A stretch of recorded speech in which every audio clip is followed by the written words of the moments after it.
আসসালামু আলাইকুম আরহামতুল্লাহি আবরাকাতু।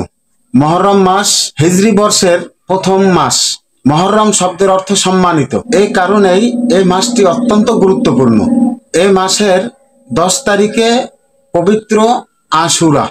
এই দিনের সঙ্গে জড়িয়ে আছে পৃথিবীর সূচনা লগ্নের বহু ইতিহাস এবং ঘটনাবলী। যে কারণেই মহরম মাসকে আরবি মাসের অত্যন্ত গুরুত্বপূর্ণ এবং ফজিলতপূর্ণ একটি মাস বলা হয়। আসুন জেনে নেই এই মাসে কি কি গুরুত্বপূর্ণ ঘটনা ঘটেছে। নাম্বার 1, মহরম মাসের 10 তারিখে আশুরার দিনেই হজরত আদম আলাইহিস সালাতু ওয়াস সালাম প্রায় 300 বছর কান্নার পরে আশুরার দিনে আল্লাহ তাআলা হজরত আদম আলাইহিস সালাতু ওয়াস সালামের তওবাকে আল্লাহ কবুল করেছেন। নাম্বার 2, দীর্ঘদিন মহাপ্লাবনের পরে হজরত নূহ আলাইহিস সালাতু ওয়াস সালামের জাহাজকে আল্লাহ তাআলা জুদি পাহাড়ে অবতরণ করিয়েছেন। মহরম মাসের 10 তারিখে আশুরার দিনে আল্লাহ তাআলা হজরত মূসা আলাইহিস সালাতু ওয়াস সালাম এবং বনি ইসরাইলদেরকে আল্লাহ তাআলা ফেরাউনের অত্যাচার থেকে রক্ষা করেন, মুক্তি দেন এবং ফেরাউনের বাহিনীকে আল্লাহ তাআলা নীল নদে আল্লাহ চুবিয়ে মারেন এবং ধ্বংস করে দেন। নাম্বার 4, মহরম মাসের 10 তারিখে হজরত ইউনূস আলাইহিস সালাতু ওয়াস সালামকে মাছের পেট থেকে আল্লাহ মুক্তি দান করেন। মহরম মাসের 10 তারিখের এই দিনেই আল্লাহ তাআলা হজরত ঈসা আলাইহিস সালাতু ওয়াস সালামকে দুনিয়াতে প্রেরণ করেন এবং হজরত ঈসা আলাইহিস সালাতু ওয়াস সালামকে আল্লাহ তাআলা আসমানে এই দিনেই উঠিয়ে নেন।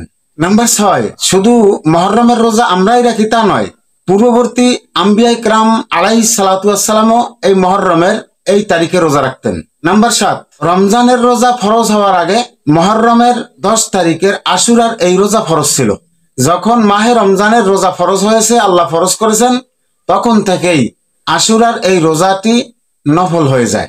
নাম্বার 8, মহরমের এই 10 তারিখে আরশ, কুরসি, আসমান, জমিন, চন্দ্র, সূর্য এবং বেহেশত আল্লাহ তাআলা মহরমের 10 তারিখের আশুরার এই দিনেই আল্লাহ সৃষ্টি করেন।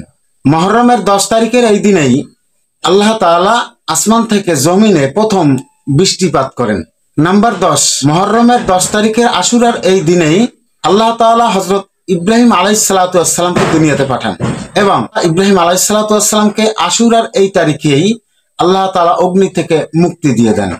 নাম্বার 11, আশুরার এই তারিখেই হযরত সুলাইমান আলাইহিস সালাতু ওয়াস সালামকে উচ্চ মর্যাদা সম্পন্ন বাদশাহী দান করেন।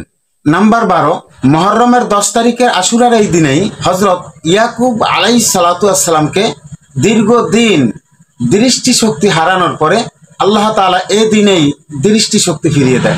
নাম্বার 13, জনাবে রাসূলুল্লাহ সাল্লাল্লাহু আলাইহি সাল্লামের দৌহিত্র জান্নাতি যুবকদের সর্দার হযরত হোসেন রাদিয়াল্লাহু তাআলা আনহু মহরমের 10 তারিখের আশুরার এই দিনেই শাহাদাত বরণ করেন। আল্লাহ পাক রব্বুল আলামিন মহরমের 10 তারিখের আশুরার এই দিনে আল্লাহ আমাদেরকেও যেন বরকত দেন, আল্লাহ তাআলা যেন আমাদের উপরে আল্লাহর খাস রহমত নাজিল করেন। আশুরার এই ফজিলত যেন আমরাও গ্রহণ করতে পারি, আমরাও এই আশুরা উপলক্ষে কিছু আমল করতে পারি, ইবাদত বন্দিগির মধ্যে আমরা যেন সময় কাটাতে পারি। আল্লাহ আমাদের সকলকে তৌফিক দান করেন। আসসালামু আলাইকুম ওয়া রাহমাতুল্লাহি ওয়া বারাকাতুহু।